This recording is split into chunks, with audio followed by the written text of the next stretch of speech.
Voilà, dans notre premier ouvrage relatif aux obligations du banquier à la lumière du droit interne et au WADA, nous avons voulu donner aux communs des mortels la possibilité d'accéder à l'information. La bonne nouvelle que nous pouvons dire à ceux qui sont déposants dans les banques, que désormais, il y a une instruction 37 qui dit que désormais, tous ceux qui peuvent faire des opérations de retrait dans leur guichet, dans leur compte, ne sera plus payé. Cette publication répond à un besoin qui est né de la décision, la circulaire réglementaire prise par le Premier Président, laquelle circulaire a interdit aux tribunaux de commerce, à leur président, de pouvoir statuer en matière de saisies conservatoires et de saisies arrêts. Et à travers cette réflexion dont nous avons eu le concours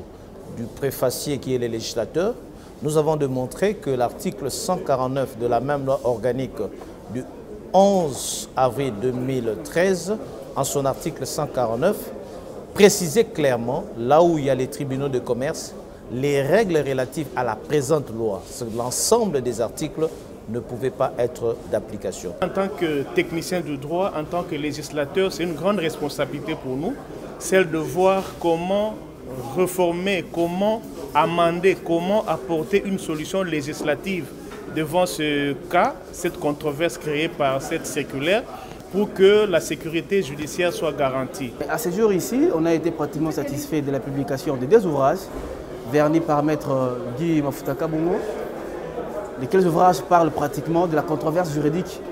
qui a vu le jour du fait de l'émission de la circulaire du 6 juin 2019, telle qu'est produite par le premier président de la Cour de cassation. Et les ouvrages parlent également des obligations des banquiers à la lumière du droit au WADA et du droit interne. Donc par rapport au premier ouvrage, il vous souviendra que la controverse a pris corps et aujourd'hui, le doctrinaire nous a indiqué